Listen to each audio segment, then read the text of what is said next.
Ah, yes, offensive line troubles, you say. Haven't heard that one before because, it's not like our offensive line is, oh, wait, I think it is because we have a very makeshift offensive line. Not really sure what our center situation looks like. Yeah, it's going to be quite a while. I don't know what's going to be happening about that. But what's up, guys? Welcome back to Soulback Sports. And I'm Soulback with another video. And I'm going to be doing a quick recap on what I've been hearing from the previous training camps and even especially today's training camp. There's been a lot of news coming out.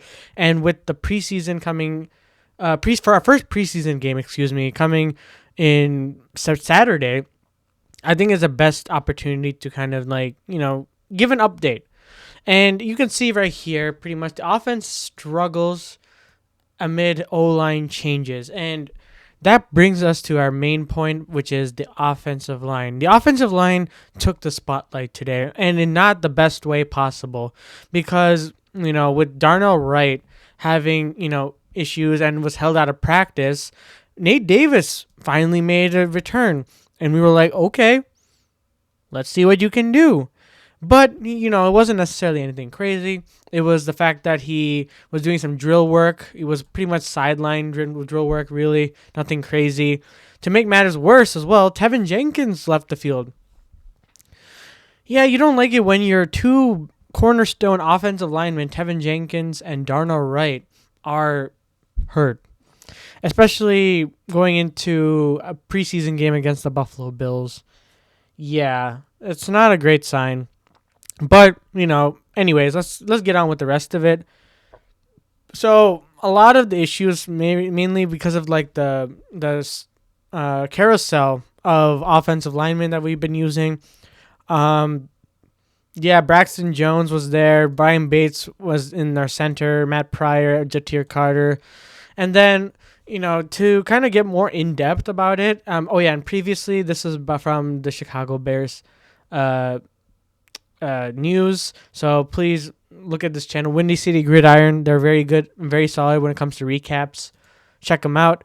And then, according to Yahoo Sports as well, the first offensive line from left to right was Braxton Jones, Jerome Carvin, Ryan Bates, Bill Murray, and Matt Pryor, with Jatir Carter also in the mix at left guard. You have that compared to our offensive line that supposed to have Montez Sweat. But another thing to make note of, the fact that the offense struggled against a defense that didn't really have a lot of our starters there. So what am I really getting at right now is that Williams was under constant pressure during the end of half drills. And, there wasn't necessarily any great news except for a couple of great passes and touchdown passes that were seen. Like one was to Keenan Allen, one was to DJ Moore. But besides that, it's been kind of like a struggle for the offensive line. This really does put into perspective like what we're going to expect to see on Saturday against the Bills, because we were going to expect to see Caleb to make his debut. With the limited amount of snaps he has, probably 1 to 2 drives, which is obviously something we're looking forward to. But the thing about it is that offensive line is what Ryan Poles has been trying to fix.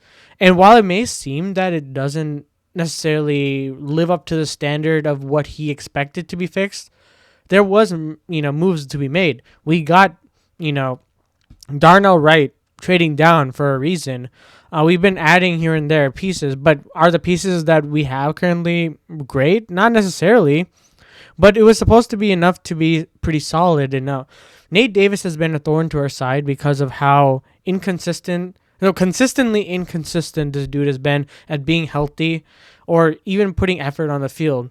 Because while today he came back, it wasn't necessarily for that long because he did some sideline drills and then he ended up, going back into the he didn't even play it. He returned practice that went through and more rehab work on the side. It's unclear if Nate Davis's exit was a part of the ramp up or the re-aggravated something due to individual drills. So it wasn't necessarily anything crazy that he was doing. He wasn't necessarily like fully healthy either. So this is going to be a little bit tricky going into, the whole thing about Caleb's development is having a pretty solid offensive line. But there's a huge but here, and that is we have weapons to suffice. And the thing with comparing like our situation now to Justin Fields is that Caleb Williams has a bunch of weapons where he can just dish it out quickly. And the thing is, you got to keep in mind the defense. Putting pressure on on Caleb Williams a lot only will make him better going into this season because he has the weapons, he has the opportunity to showcase his talent, and it's gonna be pretty interesting to see how he goes against actual defenses. And when he goes to against the top 10 defense every single time, pretty much, you're going to be improving. And Jalen Johnson said it best when they're always trying to make Caleb uncomfortable so that he can be comfortable in games. Especially with your rookie season being very, very well anticipated across the league and across Bears Nation.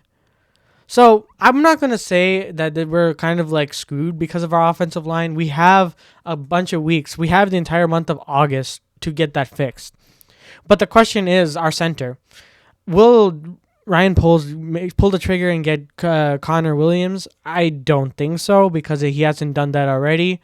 We probably, for the defensive side, we might go and stick it with Yannick Ngakoue, get him back for a season, and then probably develop Austin Booker as well. I mean, Gervon Dexter, quick pressure. He's been doing pretty solid today. The defense is cooking. I feel like the common denominator in all of this is that our defense has been the most consistent piece of our team as a whole. And that's pretty good because that's pretty much our identity. And at least that's consistent, but our offense has to catch up as well, which we have time to do. So let me know down in the comments below what you guys think. I mean, really, realistically, I think that Caleb is probably going to have 1 to 2 drives on Saturday against the Bills. I'm really looking forward to that. More content on, any news that comes up in the coming days. And yeah, that's about it for this video. Again, please don't forget to like and subscribe. It really means a lot. And you can always unsubscribe later if you don't feel like the content is great. Anyways, that's it for this update. And I'll see you guys in the next one.